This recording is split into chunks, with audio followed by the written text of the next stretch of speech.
Okay, the date is June 17th, 2017. I wanted to post an update to the last video, the overview of the clutch job on the 2005 Altima. Ran into some problems and just couldn't find a lot of information out there, so I figured this would be useful for somebody, so I figured I'd do it.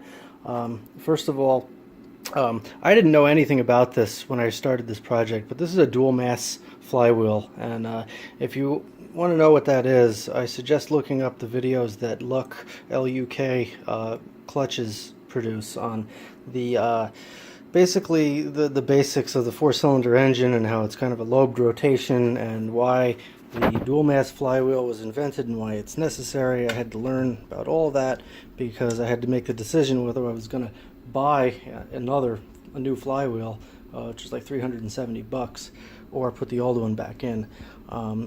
I can still feel the ridges in this flywheel. This old one is in great shape, but what I found was a lot of people say that the springs become weakened, and basically what the springs are doing is they're softening the blow every time the engine rotates in an oblong pattern, so it's reducing vibration. And I just decided, with everything that was involved here, I did not want anything left to chance or have to worry about vibrations. So when I got the new flywheel, I was able to actually compare. You still got this play, and if you look, if you train your eye right in that slot, you can see the amount of play you're going to have anyway. Now what I noticed with the old one is it's almost the same amount of play, but it goes all the way against the stop. So I have really good spring force on the one side, but that is really not, that side of the spring is not challenged because obviously the engine only rotates in one direction. So that's the only difference I can really see here, is that these springs are a little bit tighter and they seem to go back and forth and recenter, whereas this one just always, no matter how much I push it in the other direction, it always just ends against the stop. So that's all I can say. I am going to post this for sale on eBay. Mountain Hillsman is my YouTube account. Mountain Hillsman is also my eBay account. So if you're interested in buying this, because it is in really good shape, you might not. It's smooth around. There's maybe 25% of this where it is a little bit smoother than the rest, but I can still see the machining marks all the way around. So if you got an older car and you don't really care and you just want something to stick in there, I am going to be posting this one for sale. Okay, so next is the flywheel bolts. I almost really screwed myself on this. Everything was going so smoothly, and I thought I didn't have the right tool for these. And if you see the one that I really screwed up here, it doesn't maybe not look so bad, but that was almost a disaster. I almost had to pull the whole engine and possibly replace it. I don't know what I would have done if I screwed that up worse. And what I thought was a good idea at the time was I adapted this to fit in there, and I was hoping I'd be able to bring that out. But these are torqued in at like 85 foot-pounds, so it's even harder to get them out.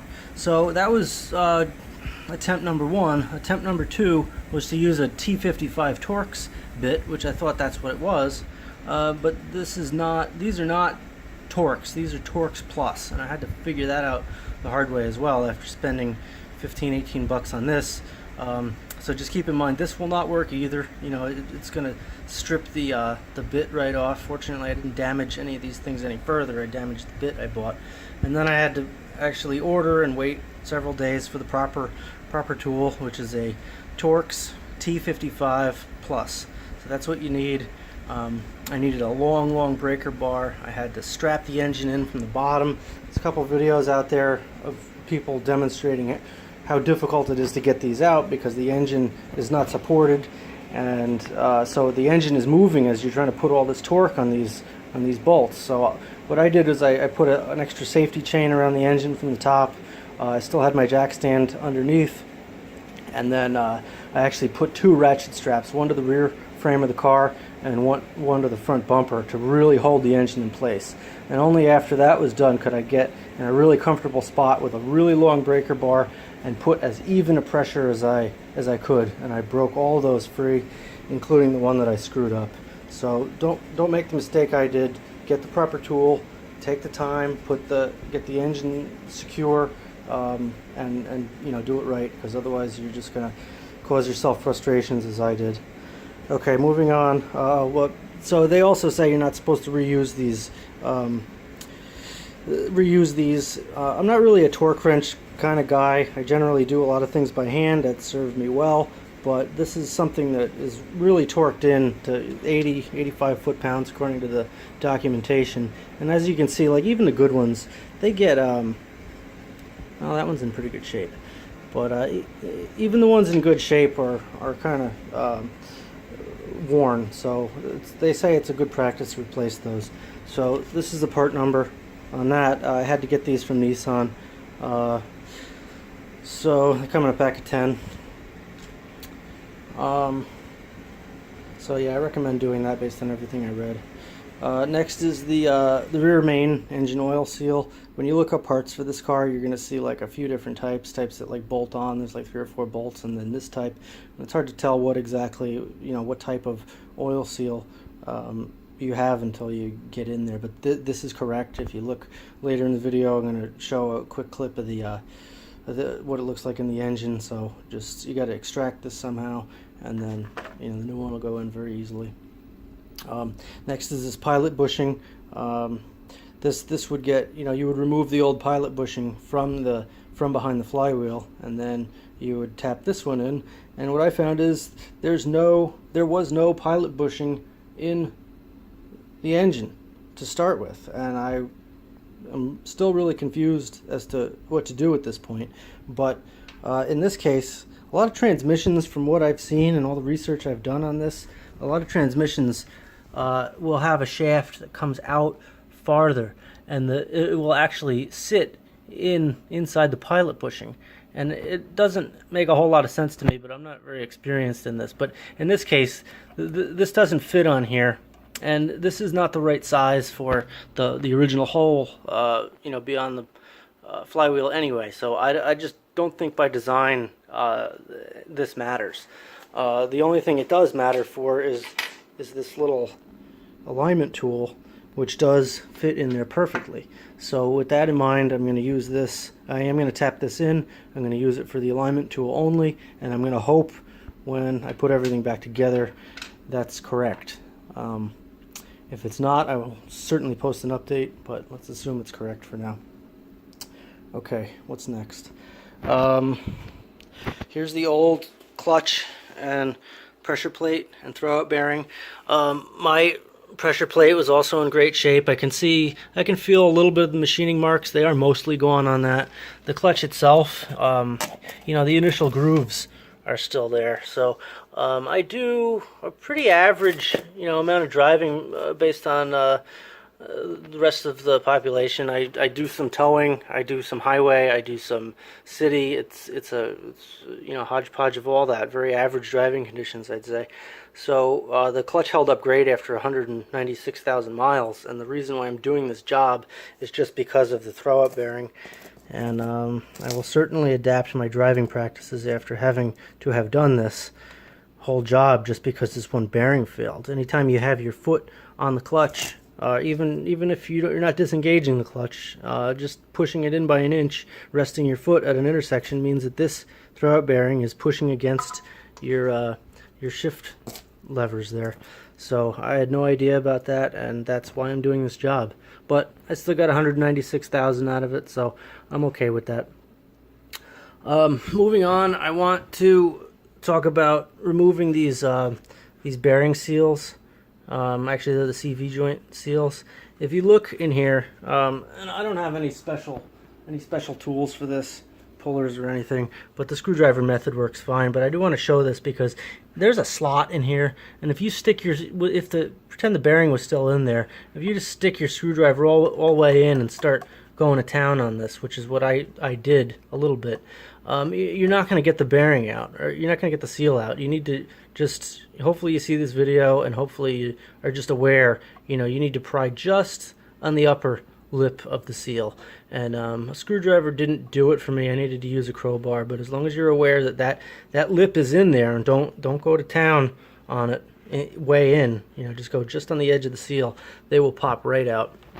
And I got new seals here. These are the old ones. There's nothing to them, but you know, doing this kind of job, definitely you want to do your seals, because these seals do hold back transmission oil, gear oil, so you really want to make sure you do that. I'm not really going to go over, you know, replacing the throwout bearing and all that stuff, because there's other videos on that. This is really just specific things that I found were a challenge to this car individually. I think the only other thing I want to talk about is this shift tower mechanism thing. I've removed 2 of the bolts. I have 2 of them loosely in there right now, just holding it in place. I need to figure out how to take this thing out in order to get the transmission back in. Basically, when I lowered the transmission, I had it suspended based on these straps off of the engine hoist I borrowed, and this shift tower thing gets in the way of the frame, and I had to pull it off of the engine, and at that point it was supported by the strap, and it was also still attached to the shaft. I guess the shaft was still inside the clutch at that point, so it was still supported. So I was able to rotate the entire engine, or the entire transmission, on the strap until it was actually upside down. It was a struggle and a real pain for, you know, a half hour trying to rotate this thing around. And I actually, once it turned around completely upside down, and this was facing down, then there was nothing in the way of the frame.